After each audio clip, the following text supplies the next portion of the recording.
Welcome back to Infidelity Tales Lab. We're incredibly grateful for your support. Before we begin today's tale, tell us, which city or country are you joining us from? We love connecting with our global audience. Now, let's dive into today's story. Clayton Berger's fingers danced across his keyboard, the gentle tapping echoing through his corner office at Berger Architectural Designs. The clock on his desktop showed 7:45 p.m. Their anniversary dinner had started 45 minutes ago. His phone buzzed for the third time, Monica's name flashing across the screen. He grabbed the phone, his other hand still making adjustments to the community center's solar panel configuration. "Monica, I'm so sorry. Let me guess." Monica's voice carried a practiced patience. "The community center designs?" Clayton minimized the AutoCAD window, revealing his desktop wallpaper. Their family photo from Sarah's last birthday. The sustainability calculations aren't adding up. I promised the committee a net zero building, and I'm not delivering that by cutting corners. Of course not. Clayton Berger never cuts corners. There was something in her tone, something he missed entirely as he toggled back to his designs. "I suppose I'll see you at home? I'll make it up to you this weekend. Promise. Give Sarah a kiss for me if she's still awake. She's at her art studio, working on competition pieces." Monica paused. "Wesley's helping her with some techniques." Clayton smiled, warmth spreading through his chest. "I'm glad they bond over art. Who would have thought my contractor brother would have such a creative streak?" He saved his work, adding, "Tell him thanks for looking after her. Always looking after your family, isn't he?" Monica's voice softened. "I should go. Don't work too late." The line went dead before Clayton could respond. He turned back to his designs, missing how his wife's hand had trembled as she ended the call.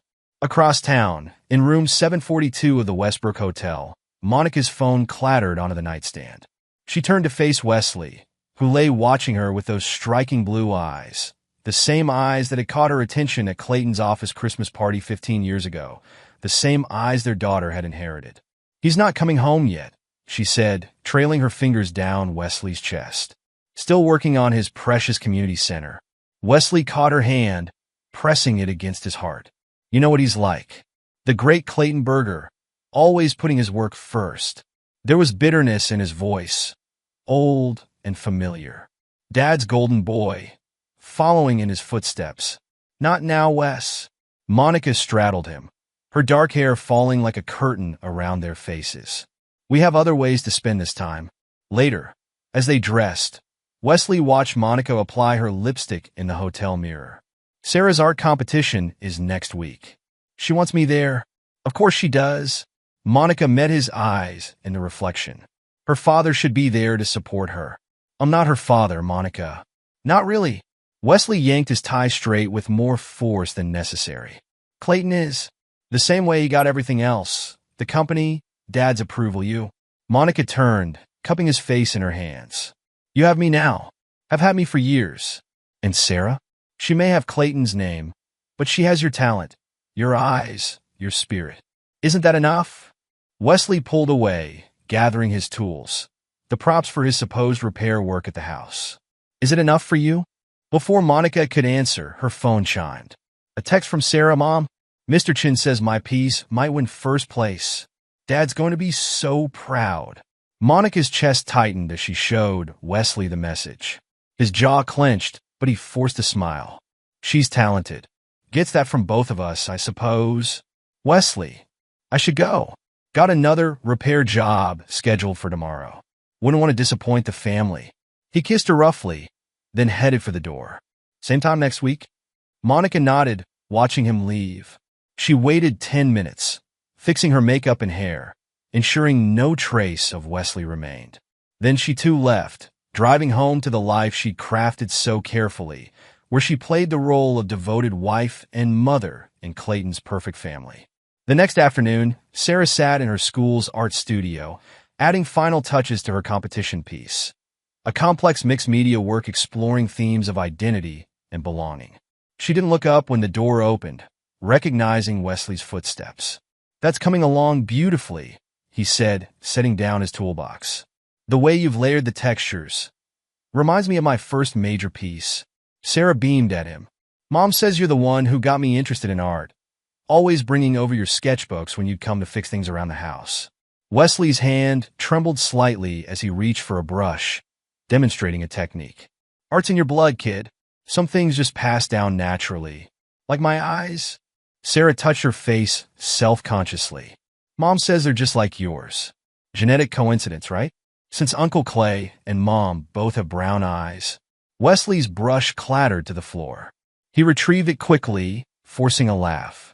Genetics are weird like that. Look at your mom's sister. Red hair in a family of brunettes. They worked in companionable silence until Sarah's phone buzzed. Dad's coming to the competition. He just confirmed. Wesley's jaw tightened, but his voice remained steady. Of course he is. Clayton wouldn't miss it. Will you be there too? Maybe you could do some touch-up work on the gallery walls that day. Sarah's eyes, his eyes, pleaded with him. Wouldn't miss it. Wesley packed up his tools, each movement deliberate and controlled. Your dad's not the only one who keeps his promises. As Wesley left the school, Mrs. Patterson from next door was collecting her granddaughter. The elderly woman's eyes narrowed as she watched him load his truck. Wesley nodded politely, but her frown deepened. She'd been watching him come and go for years, her concern growing with each visit. The day of the competition arrived with all the fanfare the local art community could muster. Clayton arrived early, camera in hand, pride radiating from every pore as Sarah's piece was unveiled. Monica stood beside him, the perfect supporting mother, while Wesley worked quietly in the background, adjusting lighting and touching up paint. Ladies and gentlemen, the gallery owner announced, first place in this year's Young Artist competition goes to Sarah Berger. Clayton wrapped Sarah in a bear hug, lifting her off her feet. That's my girl. I knew you could do it. Over Clayton's shoulder, Sarah's eyes met Wesley's. He gave her a subtle thumbs up, his true feelings hidden behind a handyman smile. Monica watched the exchange, her hand clutching her champagne glass too tightly. Later, as the crowd thinned, Clayton gathered them all for photos. Family picture time. Wesley, get in here. Your family too. Wesley moved to stand behind Sarah, his hands resting lightly on her shoulders.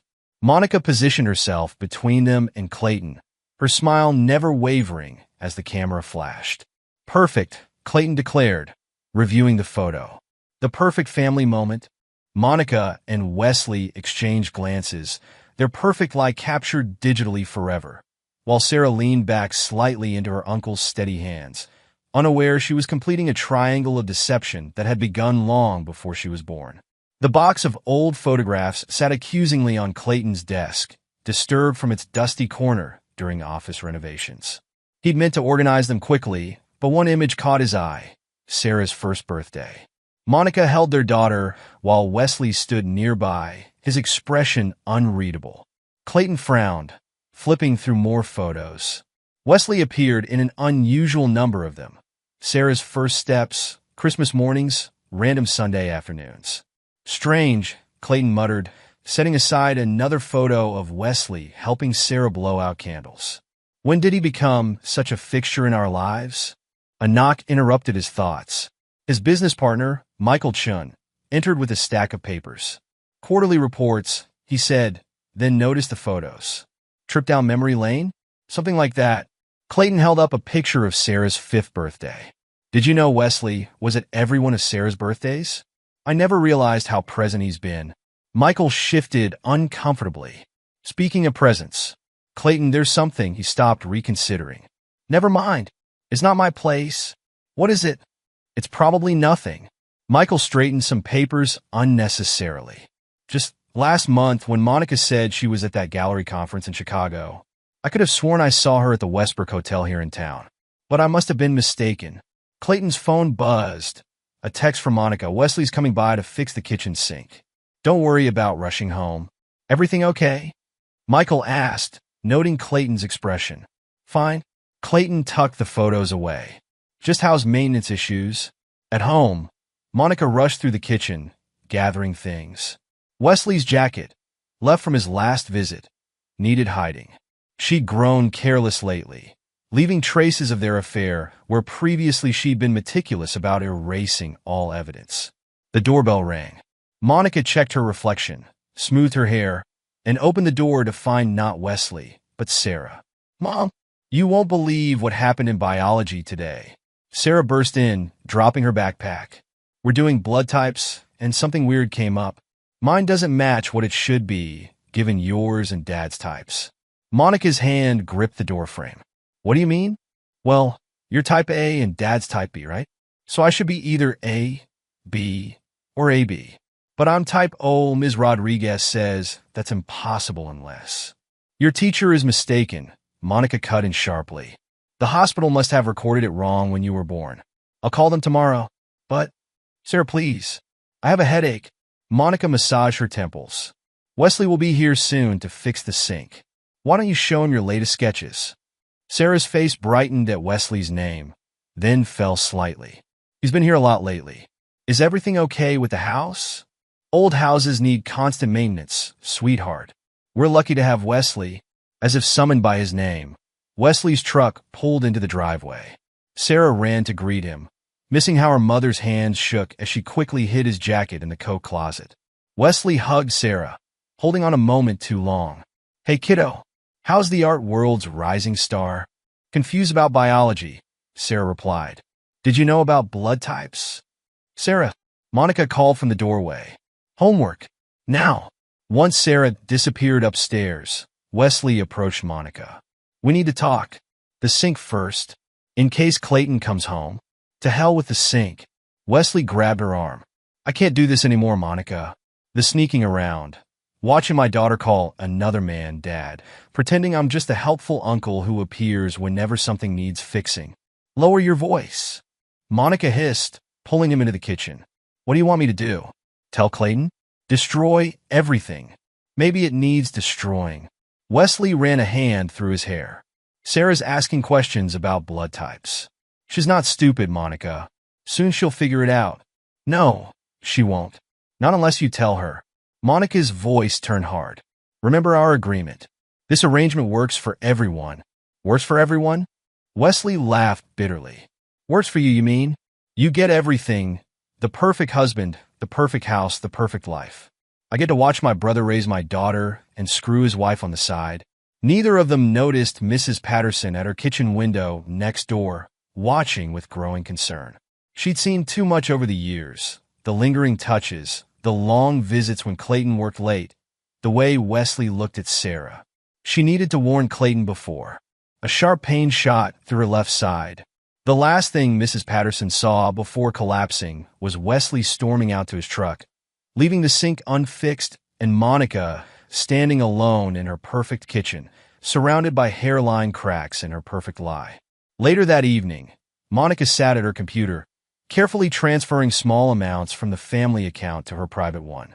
Just in case, Wesley's outburst had rattled her more than she cared to admit. Clayton's arrival interrupted her thoughts. "I'm home, Sarah." "Monica." Monica quickly closed the banking window. "In here, darling." Clayton entered, looking tired. "Wesley's truck was here earlier?" "The sink needed fixing." Monica kissed his cheek. "He couldn't finish. Some emergency with another client. He'll come back tomorrow. He's here a lot lately. We have an old house." Clayton nodded absently, loosening his tie. "I found some old photos today. Made me realize how much Wesley's been part of our lives. We're lucky to have such a devoted brother, aren't we?" Monica's smile never wavered. "Very lucky. Sarah adores him." Speaking of Sarah, Clayton sat heavily. "I've been thinking about her eyes lately. Isn't it strange? Both of us have brown eyes, yet she has these striking blue ones. Just like Wesley's." Monica's heart stopped for a moment, but years of deception served her well. Genetics are funny that way. Remember what the doctor said about recessive genes, right? Clayton smiled, but something felt off about it. "Of course. How was your gallery conference in Chicago last month?" "Productive." Monica turned away, organizing papers unnecessarily. "Made some good contacts." "Fine." "Michael thought he saw you at the Westbrook Hotel that week." Monica's hand stilled. "Michael was mistaken. That's what I told him." Clayton stood. "I should check on Sarah." "Oh, and Monica? Happy anniversary. Sorry about missing dinner last week." As Clayton climbed the stairs, Monica's composed facade cracked slightly. She pulled out her phone, typing quickly to Wesley. We need to be more careful. Clayton's asking questions. Wesley's response came immediately. Then let's give him answers. I'm tired of hiding. Monica deleted both messages, her hands trembling. Upstairs, she could hear Clayton and Sarah laughing about something. Her perfect life balanced on a knife's edge, and she couldn't tell if it was about to fall. The canceled meeting in Boston had been a blessing in disguise. Clayton's flight landed 4 hours earlier than expected, giving him time to surprise Monica with the anniversary dinner he'd promised to make up. He pulled into their driveway at dusk, noting Wesley's truck parked on the street. Another repair job, no doubt. Clayton collected his briefcase and the roses he'd bought at the airport. The house seemed quiet, no lights in the front rooms. He walked around back, heading for the garden entrance he often used when working late. Monica's voice drifted from behind the greenhouse, accompanied by a lower murmur he recognized as Wesley's. Clayton slowed his steps, not wanting to interrupt what was probably a discussion about house repairs. Then Monica's laugh cut through the evening air, a laugh he'd never heard before, rich with intimacy and mockery. God, he's such a pathetic fool, she was saying. Thinks you just come over to help with house repairs. If only he knew you've been keeping his bed warm for a decade. Clayton's hand tightened on the roses, thorns digging into his palm. Even better, Monica continued, his precious little princess? She has your DNA, not his. The roses fell silently onto the grass. Clayton stood perfectly still, years of professional discipline holding him together as his personal world imploded.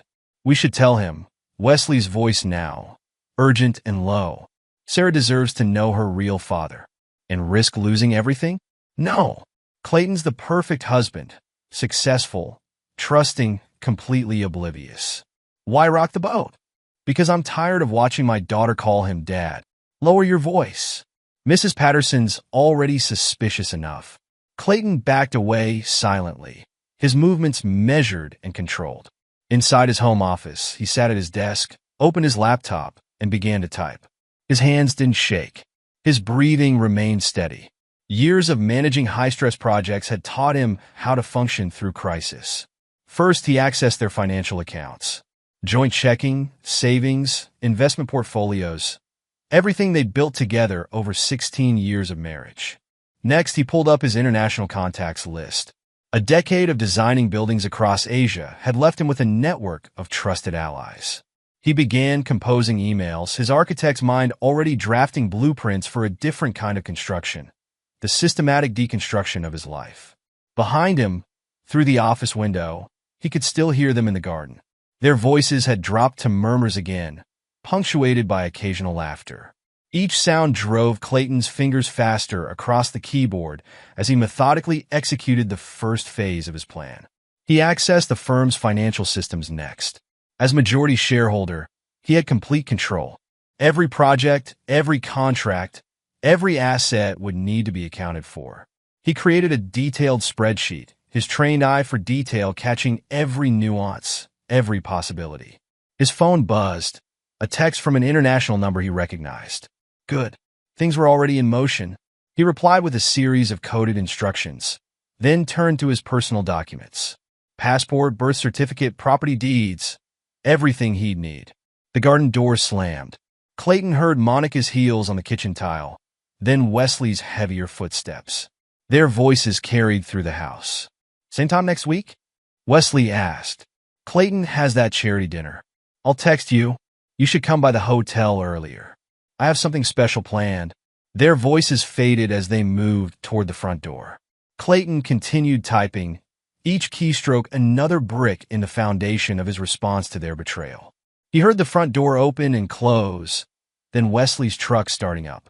Monica's footsteps approached his office. Clayton minimized his windows, pulling up a community center design instead. Clayton, Monica's surprise seemed genuine. You're home early. What happened to your meeting? He turned, meeting her eyes, the eyes that had lied to him for a decade. Canceled. Thought I'd surprise you. His voice remained perfectly steady. Wesley here for repairs. Just checking the greenhouse ventilation. Monica smiled. That same smile he'd trusted for 16 years. Dinner? I can throw something together. Already eaten. Clayton turned back to his computer. Going to work late. Don't wait up. Always working. Monica's hand touched his shoulder. He forced himself not to flinch. Don't stay up too late. After she left, Clayton reopened his other windows. His phone buzzed again. Sarah this time. Night, Dad. Love you. Red heart. Clayton stared at the message, his composure cracking for the first time. His daughter. Not his daughter. His princess. Their lie. He took a deep breath, steadying himself. Then he began typing again, faster now. The plan was taking shape. Every detail would need to be perfect. One mistake, and they'd see him coming. He wouldn't give them that chance. Hours passed. Clayton heard Monica go to bed. Around midnight, his phone buzzed one final time. Confirmation from his contact in Singapore. Everything was ready. He leaned back in his chair, looking at the family photo on his desk. Monica, Sarah, himself, all smiling, all perfect, all lies. He placed the photo face down, then returned to his work. By dawn, Clayton Berger's escape plan was complete. In the garden, the roses he'd dropped lay forgotten, their petals scattered by the night breeze, much like the pieces of his shattered life. But unlike those fallen petals, Clayton had no intention of letting his future scatter to the wind. They had built their perfect lie at his expense. Now he would build something else, the perfect revenge. He saved his files, encrypted his plans, and cleared his browser history. In a few hours, Monica would wake up to what she thought would be another normal day in her perfect life.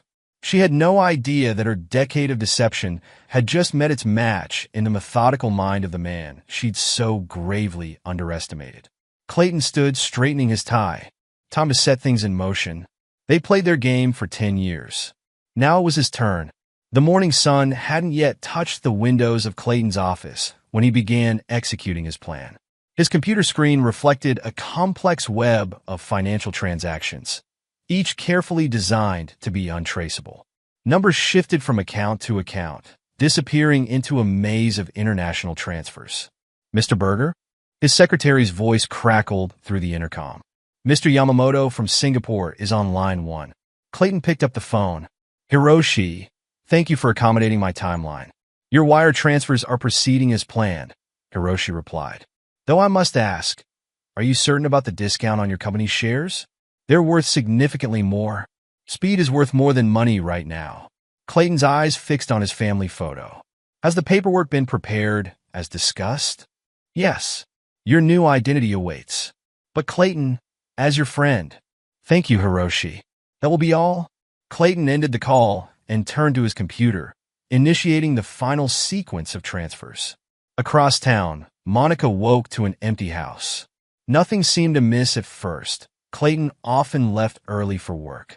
She made coffee, checked her phone, frowned at the lack of messages from both Clayton and Wesley.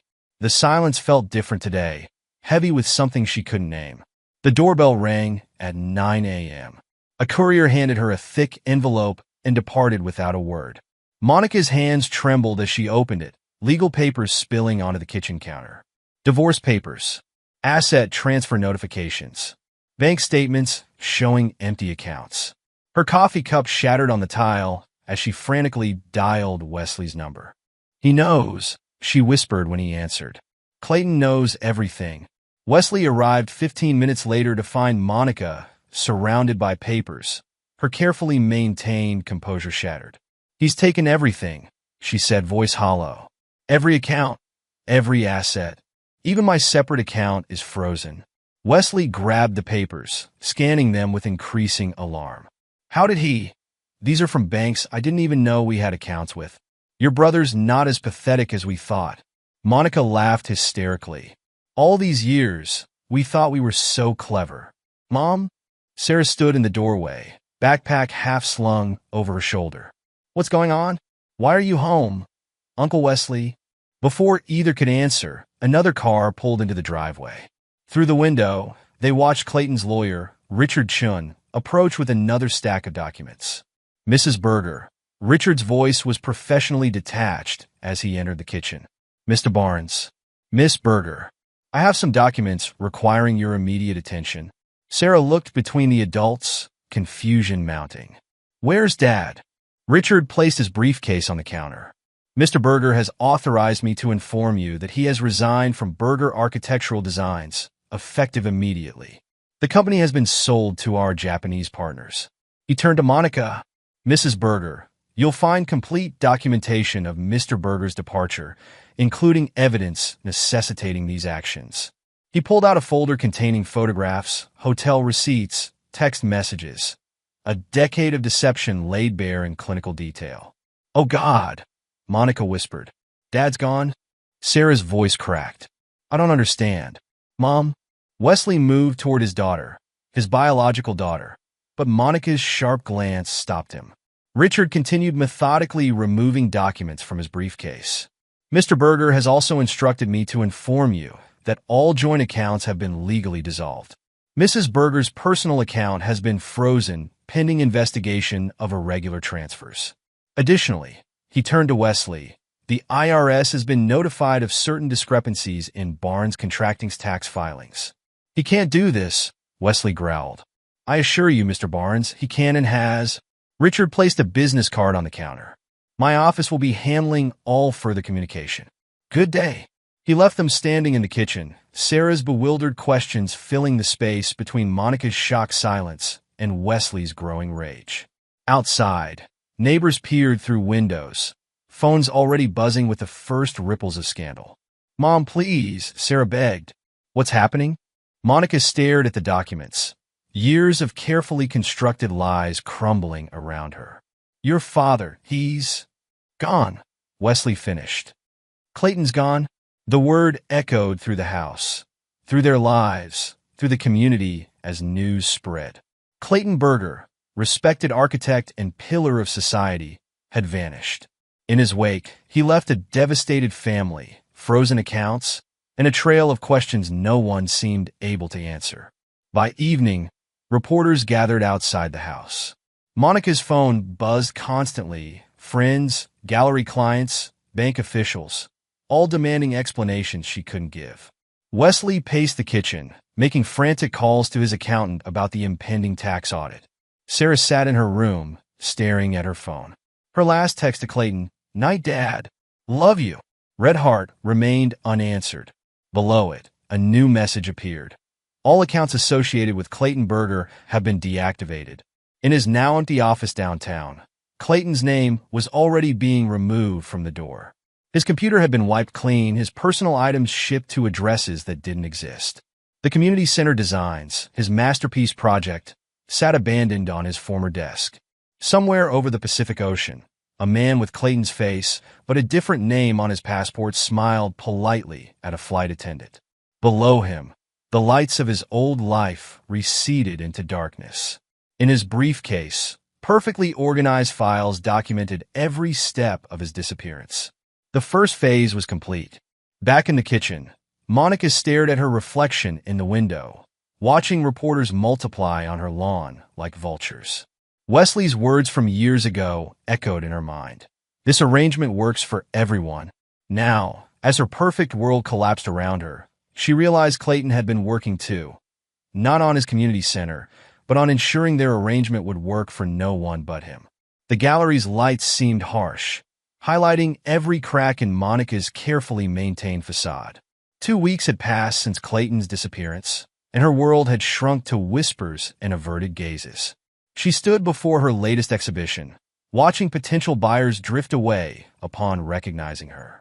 Mrs. Berger, her assistant, approached cautiously. Mr. Rothschild called. He's withdrawing his collection from next month's showing. Monica nodded, numb to yet another defection. Her phone buzzed. Another message from her lawyer about Clayton's ironclad financial maneuvers. She discovered just how thoroughly he'd documented their deception, how methodically he'd prepared his escape. Mom? Sarah's voice drew her attention. Her daughter, their daughter, stood in the gallery entrance, looking lost in her own skin. Can we talk? They settled in Monica's office, the space between them heavy with unspoken truths. Sarah's sketchbook lay unopened in her lap, pages filled with darker themes than ever before. Everyone at school is talking, Sarah said quietly. They say Dad left because she stopped swallowing hard. They say Uncle Wesley, that he and you— Monica reached for her daughter's hand, but Sarah pulled away. It's complicated, sweetheart. Stop lying to me. Sarah's voice cracked. Every time I look in the mirror now, I see Uncle Wesley's eyes staring back. How long have you been lying? Am I even— She couldn't finish the question. Before Monica could respond, her office door burst open. Wesley stumbled in, tie askew, eyes wild. They're auditing everything. Every contract, every invoice.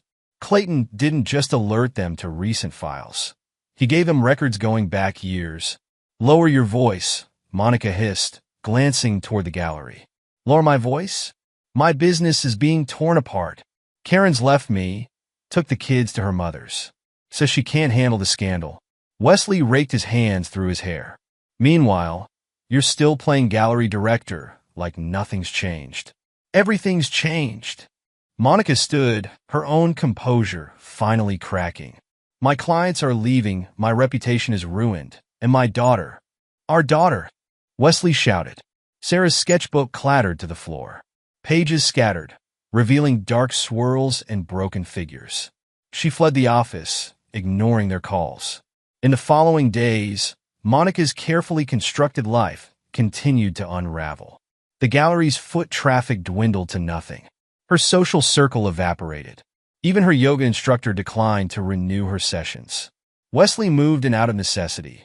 His wife had frozen their accounts, and the tax audit had paralyzed his business.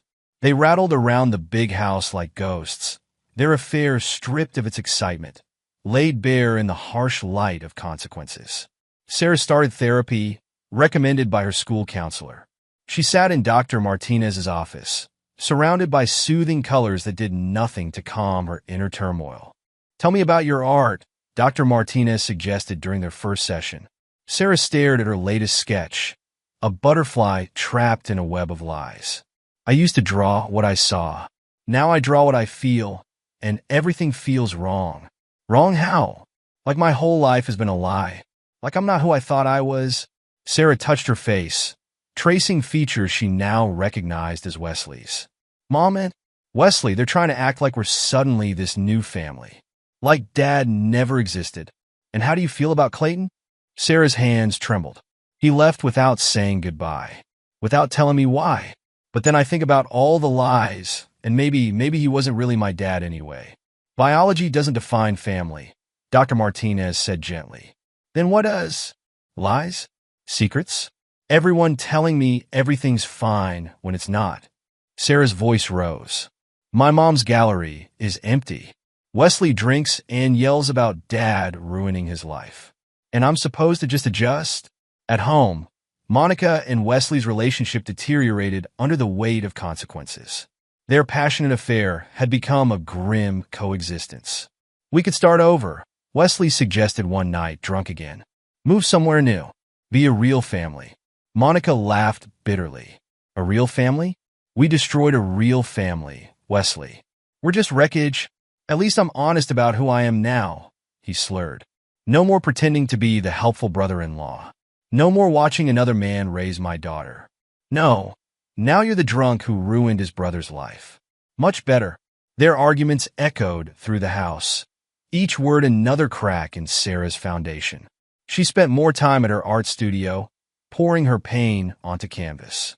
Her work grew darker, more complex, drawing attention from galleries that quickly withdrew interest upon learning her name. One evening, Monica found Sarah in Clayton's old office, sitting at his empty desk. I got an A in biology, Sarah said without looking up. We learn about genetic traits. Blue eyes are recessive. 2 brown-eyed parents can't have a blue-eyed child. I think I always knew something wasn't right. I just didn't want to see it. Monica touched her daughter's shoulder. Sarah, don't. Sarah stood, shrugging off her mother's hand. I have homework. Later that night, Monica sat alone in her kitchen, scrolling through real estate listings. They couldn't afford the house much longer. Clayton had seen to that. Wesley's contracting business was effectively dead. Her gallery was failing, and their mutual funds had evaporated. She opened her laptop, thinking to check her email, and found herself staring at an old photo instead. Clayton, Sarah, and herself at a charity gala 2 years ago. They looked perfect, happy, complete. She clicked through more photos, seeing now what she'd missed before: the trust in Clayton's eyes, the loyalty she'd betrayed, the family she'd destroyed. In his temporary apartment across town, Wesley sat surrounded by audit papers, a half-empty bottle, his only companion. His phone showed missed calls from his wife's lawyer, his accountant, his remaining employees. Clayton's revenge was thorough, precise, and perfectly calculated to dismantle every aspect of their lives. Sarah's art therapy session that week produced a triptych: 3 panels showing a family fracturing, secrets spilling like dark water, truth cutting like broken glass. Dr. Martinez studied the pieces carefully. "You're processing your pain through your art," she observed. "That's healthy." Sarah added another shadow to the central panel. "I'm not processing anything. I'm just surviving." 3 months after Clayton's disappearance, Sarah found herself studying her reflection in her bedroom mirror. She touched her face, tracing features she now recognized as Wesley's: the blue eyes, the set of her jaw. Other features came from Monica: the arch of her eyebrows, the shape of her mouth. She found herself searching for traces of Clayton, though she knew she'd find none. Her latest art piece sat unfinished on her easel, a complex exploration of identity and betrayal. Her teachers praised its maturity, not knowing it was born from her splintering reality. She'd thrown herself into her art with new intensity, finding solace in creation while her world crumbled. Downstairs, she could hear Monica and Wesley arguing again. Their voices carried through the house, bitter and sharp. "Can't keep living like this," Wesley was saying. "The audit's destroying everything." Clayton knew exactly what he was doing. "You think I don't know that?" Monica's voice cracked. "My gallery's failing. No one will work with me. Sarah barely speaks to me. Our daughter. She's our daughter, Monica. When are you going to stop acting like..." "Like what?" "Like my husband didn't disappear and leave us with nothing? Like you're not drinking away what little money we have left? Like our lives haven't completely fallen apart?" Sarah turned up her music, drowning out their voices. She focused on her painting, adding layers of complexity to the tangled relationships depicted on canvas. Her art teacher had mentioned a prestigious early admission program, a chance to graduate early, escape to art school, build a new life away from the wreckage of her family. Her phone buzzed. A text from her friend Emma. "News about your dad." "Call me?" Sarah's heart raced as she dialed. "What news?" "My mom's friend works in real estate. She says someone matching your dad's description was seen in Singapore. Something about property investments." Sarah's hand trembled. "Are they sure?" "The description matched, but when people went to check, he was gone." "Sarah, are you okay?" The question hung in the air, unanswerable. Was she okay? Would she ever be okay again? Later that evening, Monica knocked on her door. "Sarah, can we talk?" Sarah continued painting, not turning around. "About what?" "I got a call from your art teacher. She mentioned an early graduation program. I'm applying." Sarah added another stroke to her canvas. "I need to get out of here." Monica stepped closer, studying the painting, a maze of broken mirrors and twisted reflections. "Your work, it's changed, grown deeper. Pain does that." Sarah finally turned. "Did you ever love him?" "Dad. Clayton, I mean." Monica sank onto Sarah's bed. "Yes, I did. I do. It's complicated." "Stop saying that." Sarah's brush clattered to the floor. "Everything's complicated with you. The affair was complicated. The lies were complicated. My whole life is complicated because you and Wesley couldn't." She stopped, breathing hard. Downstairs, they heard Wesley knock something over, followed by cursing. Monica closed her eyes briefly. "He's drinking again?" "He lost another appeal on his contracting license." Monica sounded tired. "The audit found irregularities going back years." "Clayton, your father. He was very thorough." Sarah picked up her brush, turning back to her painting. "He always was. Methodical. Precise. Perfect." She added a dark slash across the canvas. "Unlike his perfect wife and perfect brother." "Sarah, I have homework." The dismissal was clear. That night, Sarah lay awake, scrolling through old family photos on her phone. She paused on one from her 13th birthday, Clayton teaching her to use his expensive camera, both of them laughing. The memory felt sharp enough to cut. Her mom's voice drifted up from downstairs. Private investigator found nothing. It's like he's disappeared completely. Wesley's response was slurred. Clayton always was the smart one. Dad's favorite. Perfect Clayton, with his perfect life. Until we... Stop. Just stop. Sarah closed her eyes, willing sleep to come. Her phone buzzed one last time. An email notification from an anonymous account.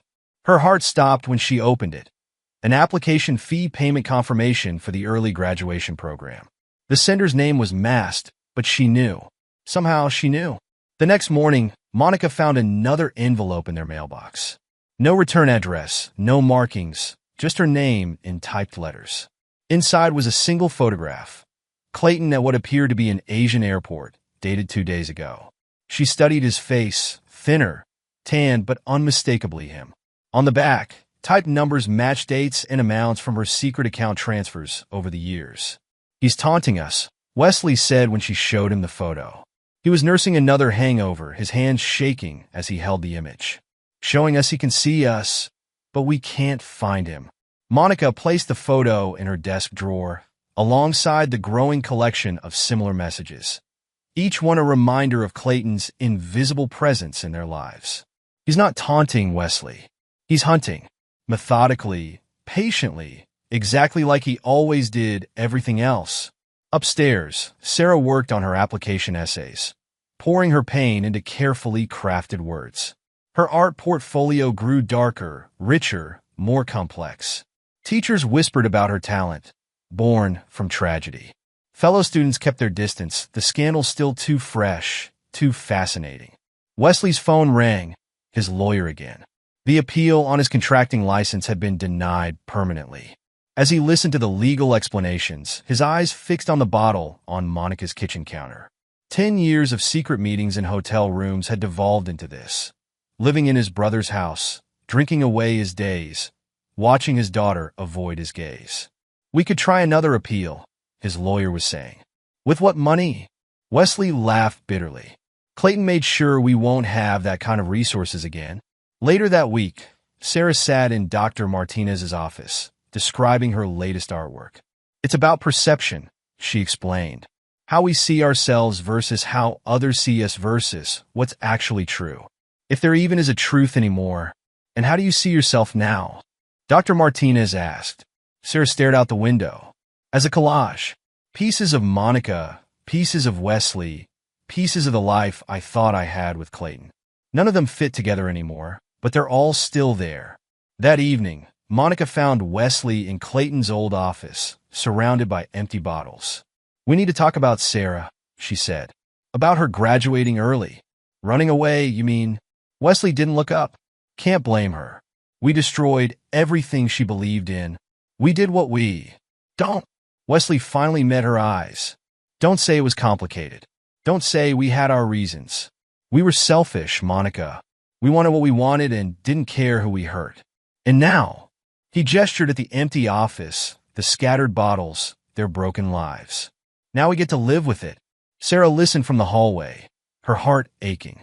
She returned to her room, to her canvas, to the only truth she could still trust, her art. As she painted, she thought about Clayton, wondering if he could see them now. Would he feel satisfied, knowing how thoroughly they'd unraveled? Or was this just the beginning? Monica spent that night sorting through gallery correspondence. More cancellations, more polite rejections. Their money was running out. The house would have to be sold soon. Wesley's drinking consumed what little income they had left. She looked at her reflection in her darkened laptop screen, barely recognizing the woman she'd become. In the garden, the greenhouse where Clayton had overheard their betrayal stood empty, its glass panels reflecting the moonlight. Sarah sometimes sat there, sketching, trying to capture the moment when their perfect lie had finally shattered. Her latest piece hung in her room, a triptych showing the greenhouse from 3 perspectives, before the revelation, during the fatal conversation, and after Clayton's disappearance. Each panel darker than the last.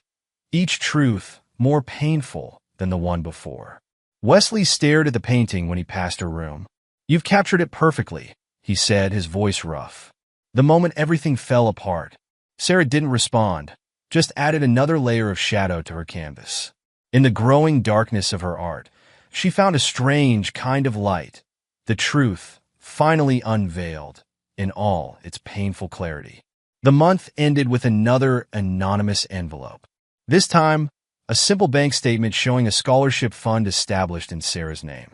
No trace of the donor, no way to track the source. Just another reminder that Clayton was out there, watching, waiting, his revenge unfolding with the same precision he'd once applied to his architectural designs. Sarah pinned the statement to her wall, next to her early graduation application. In her latest painting, a figure faced away from the viewer, standing in an airport, his shadow stretching backward toward a shattered home. She titled it Evolution, the moment when everything they'd been evolved into everything they'd become. Monica and Wesley's relationship, once passionate enough to risk everything for, had devolved into bitter coexistence. They stayed together because they had nowhere else to go, their shared guilt the only thing they still had in common. Clayton had ensured their affair would become their prison, their deception its own punishment. As autumn approached, Sarah worked late into the night on her portfolio. Her art teacher had called it transformative, praising the depth of emotion in every piece.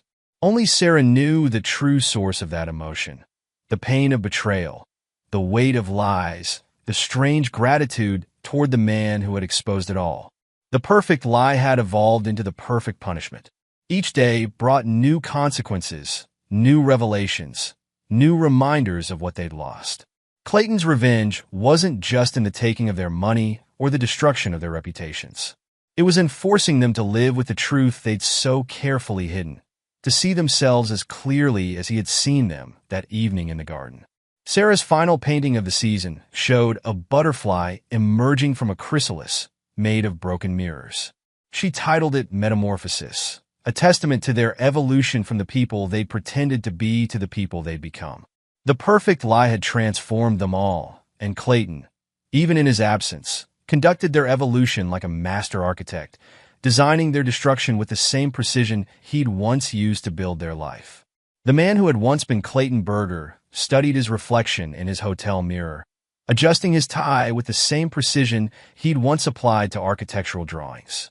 2 years had transformed him. His hair styled differently, his frame leaner, his eyes holding new depths. Even his accent had shifted, acquired hints of his time in Asia. He opened his laptop, reviewing the intelligence his private investigators had gathered. Monica and Wesley's attempts to rebuild their lives played out in a series of photographs and reports. Their new apartment, modest compared to the house they'd lost. Monica's small gallery venture in a less prestigious part of town. Wesley's frustrated attempts to restart his career under a different business name. The art community had gathered for the exhibition's closing, witnessing the final act of Clayton's calculated revenge. Critics praised Sarah's work, noting how it captured the complexity of truth and deception. Among them, whispers spread about the real story behind the paintings, the family drama that had inspired such powerful art. Your flight to Paris leaves next week? Clayton asked as they walked through the gallery one last time. Sarah nodded, pausing before a portrait of a fractured family. Will you come visit? Whenever you want. Clayton's voice softened. On your terms, your timeline. Wesley appeared at the gallery entrance, looking haggard. Security moved to stop him, but Clayton raised his hand. Let him say goodbye. Wesley stumbled slightly as he walked toward them. Sarah, please. You can't just leave. I can, she replied calmly. I'm your father. No, Sarah cut him off. You're my biological parent. There's a difference. She glanced at Clayton. I've learned that DNA isn't what makes a father. Monica watched from the doorway as Wesley's face crumpled. The community that had once embraced them now turned away, Clayton's revelations having exposed every attempt they'd made to rebuild their lives on fresh lies. The Paris scholarship, Monica said quietly. All this time, it was you, Clayton. Sarah's talent earned her the spot, he replied. I just made sure she had the opportunity to be seen. The gallery owner approached with final paperwork. Sales had exceeded expectations. Sarah's truth had resonated with collectors who recognized authentic pain transformed into art. Clayton watched as Sarah signed the documents, her hand steady. She had grown stronger through this, finding her voice in the midst of chaos. His revenge hadn't just been about destroying Monica and Wesley's deceptions.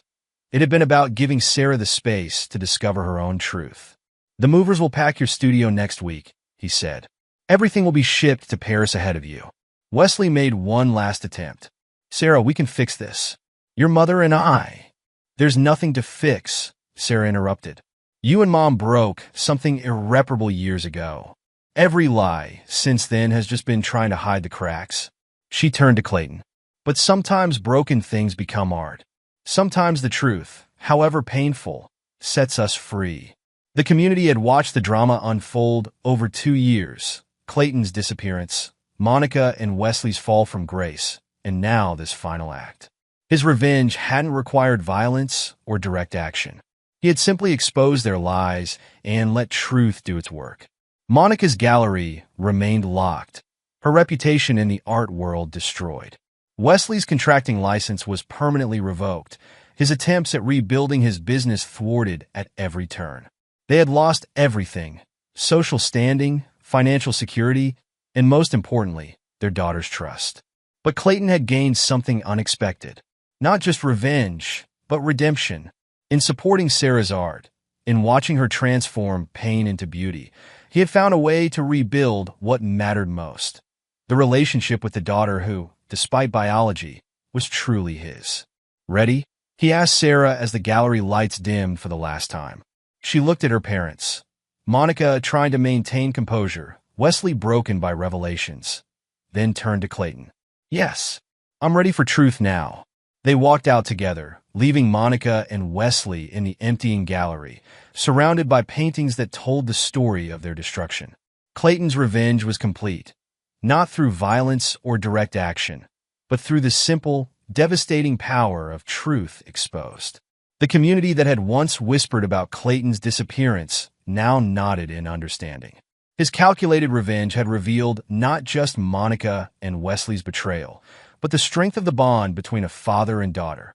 A bond formed not by blood, but by love and choice. As they left the gallery, Sarah looked up at Clayton. "Truth really does write its own endings, doesn't it?" Clayton smiled, genuine warmth replacing the cold precision of revenge. "No, Sarah, you wrote this ending. Through your art, your strength, your choices. I just made sure everyone could read it clearly." Behind them, Monica and Wesley stood in the empty gallery, their attempted fresh start shattered like the mirrors in Sarah's paintings.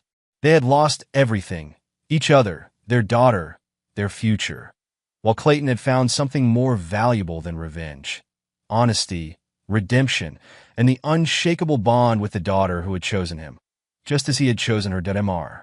Yamamoto? A knock at his door. "Your car is ready." "Thank you." His voice carried the slight lilt he'd cultivated during his time abroad. James Yamamoto, his new identity crafted as carefully as any building he'd ever designed. The car wound through familiar streets that felt strange now. He'd chosen his timing carefully. Sarah's first major exhibition opened in 3 days at the Hamilton Gallery, the same gallery that had rejected Monica's application 6 times in the past year. His phone buzzed with an update from his team. Monica and Wesley had just signed a lease on a small event space, planning their modest wedding. The irony almost made him smile. They destroyed his marriage to be together, and now they were trying to build something legitimate from the ashes of their affair. At the Hamilton Gallery, preparations for Sarah's exhibition were underway. Through the windows, he watched his daughter. No, not his daughter, but the child he'd raised and loved, directing the placement of her pieces. Her work had evolved, grown deeper, more complex. Pain, it seemed, had been an excellent teacher. "The prodigy returns," a voice beside him said. Clayton turned to find Michael Chun, his former business partner, studying him with careful eyes. "Hello, Michael.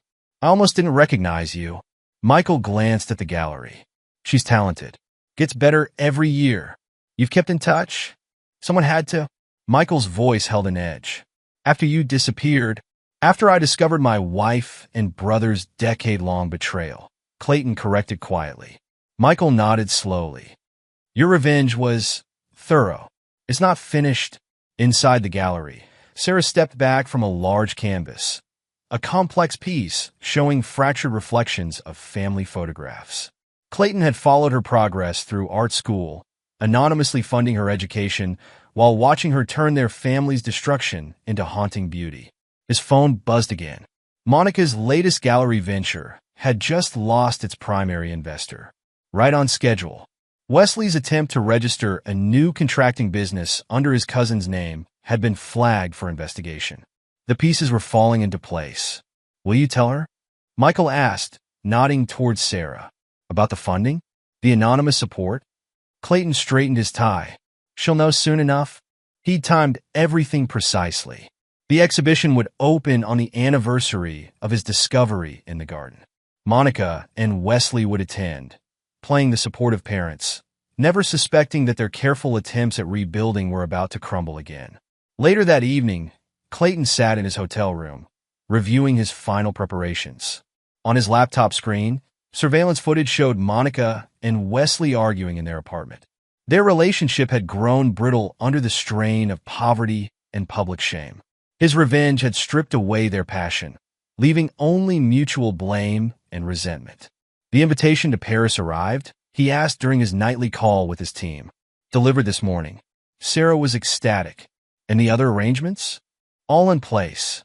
The gallery owner will announce the scholarship at the opening. Clayton ended the call, turning to the window. Below, the city sparkled, unaware of the drama about to unfold. He'd spent 2 years crafting this moment, ensuring every detail would align perfectly. Monica and Wesley thought they'd weathered the worst of his revenge. They had no idea he was just getting started.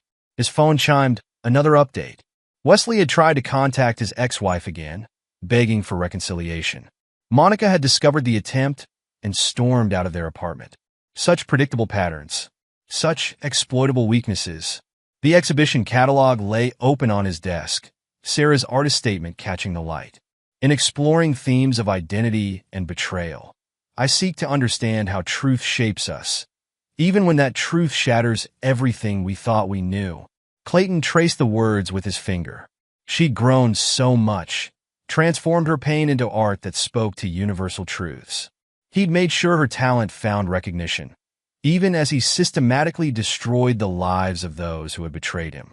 A message from the gallery owner appeared on his phone. Final preparations complete. Security arrangements as requested. Everything was ready. In 3 days, he would step out of the shadows, reveal himself to the world he'd left behind. But first, he had some final pieces to move into position. He opened his laptop again, initiating the last phase of his plan. Emails began flying. Evidence of Monica's new indiscretions. Proof of Wesley's desperate attempts to hide his continued failures. Documents that would ensure their attempted fresh start would collapse spectacularly. Outside his window, a light rain began to fall. Clayton watched the drops trace patterns on the glass, remembering another rainy night 2 years ago when he discovered their betrayal. So much had changed since then. He had changed. His phone buzzed one final time that night, a message from Sarah to her anonymous benefactor. Thank you for believing in my art. I wish I knew who you were. Soon, Clayton whispered to the empty room. Very soon, the Hamilton Gallery hummed with opening night energy. Sarah's exhibition, Reflections on Deception, had drawn an impressive crowd. Art critics mingled with collectors, their murmured conversations punctuated by genuine appreciation for the young artist's work. Monica and Wesley arrived together, their attempt at presenting a united front betrayed by the tension in their postures. Monica wore a dress she couldn't really afford, Wesley a suit that hadn't seen a tailor in 2 years. Their decline from social prominence to cautious rehabilitation was evident in every careful gesture. Sarah, Monica called, spotting her daughter near the central installation. Everything looks amazing. Sarah accepted her mother's hug with measured warmth. Thanks for coming. She nodded to Wesley. Both of you. The gallery owner approached, champagne in hand. Sarah, darling, you must meet the Hendersons. They're absolutely captivated by your triptych. As Sarah moved away, Monica and Wesley drifted through the crowd, acutely aware of the whispers that followed them. Their story had become local legend. The affair, the betrayal, the spectacular revenge that had stripped them of everything. "Need a drink," Wesley muttered, heading for the bar. Monica wandered alone, studying Sarah's paintings. Each piece spoke of betrayal, of fractured truths, of families splintered by secrets. She paused before a particularly striking canvas. A man turned away, his reflection showing multiple faces. "Remarkable talent," a voice said beside her. She learned to see truth clearly. Monica froze. The accent was different, the tone altered, but she would know that voice anywhere. Slowly she turned. The man beside her was both familiar and strange. Clayton, but not Clayton. Transformed by time and distance, but unmistakably him. "Hello, Monica." She grabbed the nearest wall for support. "Clayton?" Across the room, Wesley dropped his glass. The crash drew eyes, including Sarah's. She stared at the man beside her mother, recognition dawning slowly on her face. "Dad?" Clayton moved through the suddenly silent gallery with measured steps. 2 years of planning crystallized in this moment. He stopped before Sarah, noting how she'd grown, how her art had matured. "Your work is extraordinary," he said softly. Sarah's hand trembled as she reached out, touching his sleeve as if to verify he was real. You're him, the anonymous donor. The support all these years." "Sarah," Monica stepped forward. "Sarah, please." "Please what, Monica?" Clayton's voice carried across the hushed gallery. "Please don't tell her how her mother and uncle betrayed her father. Please don't mention the decade of lies." Wesley pushed through the crowd. "You son of a bitch. You think you could just walk back in here?" "Actually," Clayton removed an envelope from his jacket. "I can. Especially since I own this gallery now." Monica's face went pale. "What?" "Along with the building where your new gallery was going to open." Clayton's smile held no warmth. "And the company your cousin was going to use to restart Wesley's contracting business. I've been busy these past 2 years." Sarah moved between them. "Stop it. All of you." "Sarah." Wesley reached for her arm. "We can explain." "Explain?" Clayton's voice turned hard. "Like you explained your relationship with Karen last month? Trying to reconcile with your ex-wife while planning a wedding with Monica." Monica whirled on Wesley. "What? Or should we discuss Monica's recent indiscretions?" Clayton continued. "The young artist she's been mentoring quite personally?" The gallery crowd murmured, phones appearing to capture the unfolding drama. Sarah backed away from all of them, her face a mask of pain and revelation. "You knew?" she asked Clayton. "All this time, you knew where we were?" "I never left," Clayton said quietly. "I just stepped back to watch the truth do its work." A security guard appeared at his side as planned. "Sir?" "The documents you requested." Clayton took the folder, removing photographs and papers. Evidence of Monica and Wesley's continued deceptions, to each other, to the world, to themselves. He laid them out on a nearby table like pieces of a forensic investigation. "Every lie," he said calmly. "Every betrayal. Every attempt to rebuild your lives on fresh deceptions. All documented. All preserved." Monica's carefully maintained composure cracked.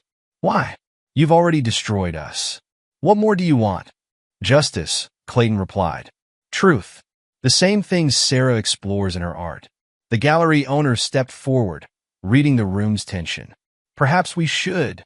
"No." Sarah's voice cut through the chaos. "No more hiding. No more lies." She turned to Clayton. "You've been watching us? Supporting my art while destroying their lives?" "Supporting truth," Clayton corrected. "Your truth, expressed through art. Their truth, exposed through consequences." Wesley lunged forward suddenly, rage overcoming caution. Security intercepted him smoothly, professionally. Everything proceeding according to Clayton's careful choreography. "Sarah," Monica pleaded, "you have to understand. I understand everything now." Sarah's voice shook. "The anonymous support, the Paris scholarship, the gallery connection. It was all you, wasn't it?" Clayton nodded. "You deserve the chance to develop your talent, to tell your story through your art. While you wrote the ending, Sarah whispered. The gallery had become a theater, the audience silent as the family drama reached its climax. Monica's young artist-lover slipped quietly toward the exit. Wesley's ex-wife Karen, invited anonymously by Clayton, watched from the corner with undisguised satisfaction. The truth writes its own endings, Clayton said, gathering the damning documents. I just made sure everyone could read them clearly. Security began quietly escorting the stunned guests toward the exits. This part of the evening was for family only, the final act of a play 2 years in the making. Sarah stood before her central piece, a massive canvas showing a family photo being slowly erased, truth bleeding through the fading lies. She looked between her parents, the weight of revelation heavy in her eyes. All this time, she said softly, I painted what I felt. But I never knew I had an audience who understood exactly what I was trying to say. Clayton moved to stand beside her, studying the painting. You said it perfectly. Through every piece, every brush stroke. Monica and Wesley remained frozen, their carefully reconstructed world crumbling around them once again. The truth Clayton had unleashed would destroy their wedding plans, their fresh start, their attempts to rewrite their story. The gallery lights dimmed slightly, a prearranged signal. Time for the final revelations, the last pieces of Clayton's calculated revenge falling into place like the tumblers of a lock. Morning light filtered through the gallery windows, illuminating the aftermath of the previous night's revelations. Sarah sat alone before her paintings, her world rearranged yet again, but somehow clearer now. Footsteps approached. Clayton, carrying 2 coffee cups. I remember you take it with honey instead of sugar. Sarah accepted the cup, studying him over its rim. You remembered a lot of things. Watched a lot of moments. Every important one. Clayton settled beside her. Your first gallery show. Your early graduation. Every step of your journey. While systematically destroying their lives. While letting truth destroy the lies they'd built. Clayton sipped his coffee. There's a difference. Across town, Monica stood in their half-packed apartment. The wedding venue had canceled. Clayton's ownership of the building had come with termination clauses she hadn't bothered to read. Her new gallery space, her fresh start, all evaporated like morning mist. Wesley was gone, fled to Karen's house in a desperate attempt to salvage something from the wreckage of his life. But Karen, forewarned by Clayton, had changed the locks and filed a restraining order. You have to admire the thoroughness, Monica's lawyer said over the phone. Every contract, every agreement, every plan you've made. He found ways to dismantle them all. Back at the gallery, Sarah led Clayton through her exhibition. This one, she paused before a particularly complex piece, is about the moment I realized who I was. And wasn't. The genetic truth didn't change who you are, Clayton said quietly. Didn't it? Biology isn't destiny, Sarah. We're shaped by choices, not chromosomes. A messenger arrived with an envelope, the formal offer from the Paris Art Academy. Sarah opened it with trembling fingers. A full scholarship, she whispered. You earned it, Clayton said. Your talent did that, not my influence. But you made sure they saw my work. I opened doors. You walked through them on your own merit. The gallery owner approached with paperwork, sales from the opening. Despite or perhaps because of the drama, Sarah's work had resonated deeply. Collectors recognized the truth in her paintings, the authentic pain and revelation captured in each piece. Paris, Sarah said softly. A fresh start. If you want it, Clayton watched her carefully. The choice is yours. Across the city, Wesley sat in a bar, his contracting license permanently revoked. Clayton's evidence of tax fraud and business irregularities had been too thorough, too detailed to fight. Monica arrived at her gallery space one last time, finding the locks changed and a notice of termination posted. Her young artist lover had already accepted a position at a gallery in Seattle, leaving only a brief text goodbye. Clayton's revenge had been precise, calculated, and complete, not through violence or direct action, but through the simple exposure of truth. Every lie they'd told, every deception they'd crafted, had become a weapon in his hands. Sarah stood before her final piece, a phoenix rising from shattered mirrors. I think I understand now, she said. Why you did it this way. Why you waited. Do you? You wanted me to find my voice first. To be strong enough for the truth. Clayton nodded slowly. Truth without strength to bear it is just another kind of pain. The gallery began filling with workers, preparing to take down the exhibition. Sarah's pieces would be carefully packed, some for collectors, others for Paris. What happens now? She asked. Now you choose, Clayton replied. Paris. Art. Truth. Your own path. And them? They chose their path long ago. Every lie, every betrayal, was a choice. Monica appeared at the gallery entrance, hesitating. Security moved to intercept her, but Sarah held up her hand. Let her in. Monica walked slowly through the gallery, her designer clothes from last night replaced by simple jeans and a sweater. The transformation from society artist to disgraced curator was complete.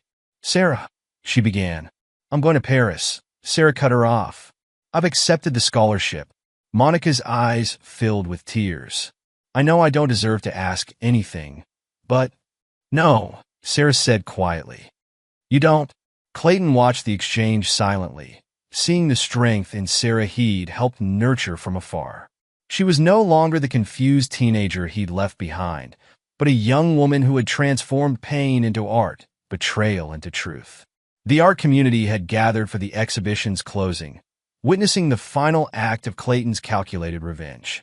Critics praised Sarah's work, noting how it captured the complexity of truth and deception. Among them, whispers spread about the real story behind the paintings, the family drama that had inspired such powerful art. Sarah's art would travel to Paris, but it wasn't just an escape. It was a triumph. She had taken the shattered pieces of her family's deception and created something beautiful, something true. Clayton's revenge was complete. Not in the destruction of Monica and Wesley's lives, but in the preservation of what mattered most. His bond with Sarah, built not on blood, but on choice, on truth, on love that survived betrayal. Epilogue. 5 years after the exhibition that changed everything, Sarah Berger stood in Paris's prestigious Gallery Lumière, watching as her latest collection, Perfect Deceptions, was unveiled. The series of interconnected pieces told her family's story through metaphor and memory, each canvas a chapter in their shared history of truth and lies. Clayton moved through the crowd with quiet pride, his transformation from vengeful architect to supportive father complete. The years in Asia had changed him permanently, his bearing more relaxed, his smile easier, though his eyes retained their methodical attention to detail.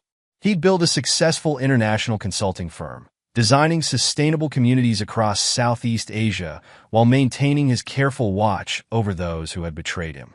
The composition is extraordinary, a French critic remarked, studying a triptych that dominated the gallery's central wall.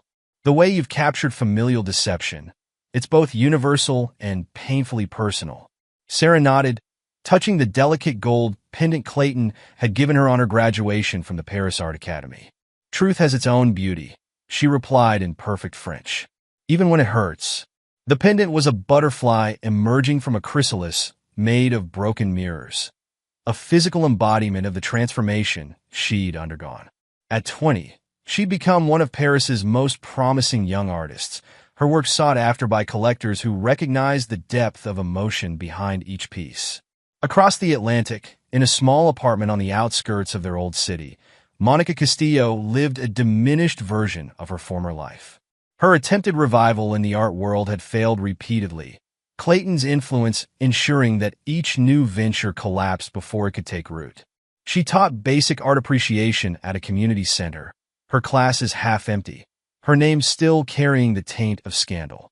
The young artist who had once been her lover had achieved moderate success in Seattle, but he never acknowledged their connection. Monica's reputation had become toxic. Anyone associated with her found their careers mysteriously stalled, their opportunities evaporating like morning dew. Wesley Barnes had fared even worse. After his contracting license was permanently revoked, he'd cycled through a series of increasingly menial jobs. His drinking had worsened until a drunk driving incident landed him in mandatory rehabilitation. Karen, his ex-wife, had remarried and moved to California with their children. The courts had granted her full custody, citing Wesley's instability and financial troubles. He lived now in a small room above a hardware store, working as a handyman for cash under the table. Every attempt to rebuild his life had been methodically dismantled by Clayton's invisible hand. Bank loans were denied. Business partnerships dissolved before they could begin. Even rental applications mysteriously fell through. "Your mother sent another letter," Clayton mentioned quietly as he and Sarah studied her centerpiece. A massive canvas showing a family photograph being consumed by truth, the paint itself seeming to bleed reality through the perfect lie. Sarah's hand tightened on her wine glass. "And the usual. Asking for help, claiming she's changed. Wanting to be part of your success." Clayton paused. "She's working at an art supply store now. Wesley's been in and out of rehab again." "Good." Sarah's voice held no satisfaction, only acceptance. "Their choices had consequences. Just like yours did. Just like mine have." The consequences of Clayton's revenge had rippled through their community for years. Monica and Wesley's wedding had never happened. Their relationship had crumbled under the weight of poverty and mutual blame. They tried to stay together briefly, united by their shared fall from grace, but even that had failed. Monica had attempted to write a memoir, hoping to profit from the scandal, but publishing houses mysteriously lost interest after receiving certain documents about her ongoing deceptions. Wesley had tried to reconcile with Karen, only to find she'd been thoroughly warned about his desperate attempts to reclaim his old life. "Mrs. Patterson would have appreciated this," Sarah said, indicating a smaller piece that showed their old neighbor's house, where the first cracks in their perfect lie had appeared. The elderly woman had passed away 2 years after Clayton's revenge began, but she'd lived long enough to see the truth she'd tried to reveal finally come to light. Clayton's business partners had prospered under the Japanese acquisition, the community center project completed by others. Michaelchen had maintained loose contact, one of the few who understood the full scope of Clayton's calculated response to betrayal. The exhibition catalog included a foreword by a prominent art historian. In Perfect Deceptions, Sarah Berger explores the archaeology of truth, how lies build upon lies until truth becomes an act of excavation. Her technique mirrors her subject matter. Layers of paint revealing and concealing, just as family secrets emerge through time's patient erosion. Guests at the opening included collectors from across Europe, but notably absent were Monica and Wesley. They'd received invitations, Clayton's final twist of the knife, but their responses had gone unanswered. Their presence remained only in the art they'd inspired. Their betrayal transformed into beauty by the daughter they'd lost. "The Americans are calling it a triumph," the gallery owner said, approaching with a stack of reviews. "They want to know if you'll consider a showing in New York." Sarah glanced at Clayton, who smiled. "Your choice," he said softly. "Always your choice." Choice had become their watchword, their way of acknowledging that blood meant less than loyalty, that truth meant more than genetics. Clayton had chosen to raise Sarah as his own, chosen to protect her even as he destroyed those who had betrayed them, chosen to support her journey into art even as he methodically dismantled her biological parents' lives. In their old community, Monica and Wesley had become cautionary tales. Their names were whispered at dinner parties, their story a modern parable about the price of betrayal. Monica's gallery space had been converted into a trendy restaurant, her artistic legacy reduced to teaching basic color theory to retirees. Wesley did odd jobs for people who'd once hired him as a contractor, the irony of his fall lost on no one. Sarah's art told their story, but not as they would have written it. Her paintings captured the complexity of betrayal, the way truth could heal even as it destroyed. Critics noted the technical brilliance, but what drew viewers was the emotional authenticity, the raw honesty of a daughter grappling with the lies that had shaped her life. "I have something for you," Clayton said as the evening wound down. He handed Sarah an envelope containing recent photographs. Monica leaving her small apartment for her shift at the art supply store. Wesley sitting alone in a diner, both of them aged beyond their years by consequence and regret. Still watching, Sarah observed. "Always." Clayton's voice held no anger now, only certainty. Some truths need maintenance. The exhibition would travel to London next, then Berlin, each showing adding to Sarah's reputation as an artist who transformed personal pain into universal truth. Her success was her own, earned through talent and hard work. But Clayton had ensured her path remained clear of the obstacles Monica and Wesley repeatedly tried to place. They both attempted to contact galleries showing Sarah's work, offering interviews about the real story behind the paintings. Each time, Clayton's quiet influence had closed doors, redirected opportunities, protected the truth Sarah had chosen to tell through her art. "Do you ever regret it?" Sarah asked as they left the gallery, Paris glittering around them. "Not the revenge, but letting me know the truth? Letting me choose." Clayton considered this as they walked along the Seine. Truth without choice isn't truth. It's just another kind of lie. You needed both to become who you are. Who she was had become increasingly clear. An artist of international reputation. A young woman who had transformed betrayal into beauty. A daughter who had chosen her father just as he had chosen her. Her work hung in galleries across Europe, each piece a chapter in their story of truth's triumph over perfect lies. Back in their old city, Monica closed another empty gallery exhibition, her small showing of student work from her community center classes. She tried to leverage Sarah's success, mentioning their connection, but Clayton's influence had ensured her claims brought only embarrassment. Wesley watched his son's college graduation through social media posts, his attempts to reconnect with his children thwarted by restraining orders and his own inability to maintain sobriety. Every job application, every apartment viewing, every attempt to rebuild ended in mysterious rejection. The community that had once embraced them now treated them as object lessons. Their story was discussed in whispered tones. How Clayton's methodical revenge had exposed every lie. How truth had proven more devastating than any act of violence.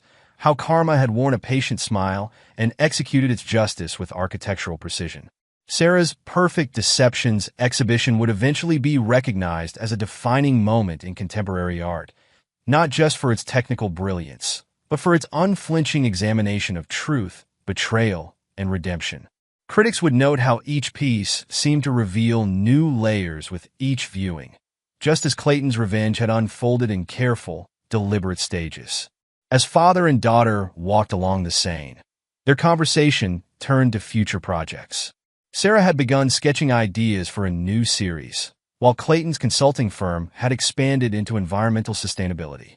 They had built something new from the ashes of betrayal, a relationship founded on choice rather than obligation, on truth rather than pretense. Monica and Wesley remained trapped in the consequences of their choices, their perfect lie transformed into perfect justice. They lived as shadows of their former selves, watching from a distance as Sarah's star rose and Clayton's success grew, understanding too late that their betrayal had cost them not just their social standing or financial security, but the love of a daughter who had chosen truth over biology. The exhibition catalog ended with Sarah's artist statement, "Perfect deceptions shatter perfectly. Truth remains sharp-edged and clean, ready to be transformed into something beautiful." This collection honors that transformation, from lie to truth, from betrayal to justice, from perfect pretense to perfect understanding. Clayton's revenge had been complete, but his triumph lay not in the destruction of Monica and Wesley's lives, but in the relationship he'd built with Sarah. Together, they had transformed a story of betrayal into one of redemption, proving that the strongest bonds are not forged by blood, but by choice, truth, and love that survives even the most perfect deceptions. And there you have it. Another story comes to an end. What did you think? I'd love to hear your thoughts in the comments below. If you enjoy this story, consider joining our community by subscribing. It means the world to us. For more stories like this one, check out the recommended videos on screen. And I'll see you there.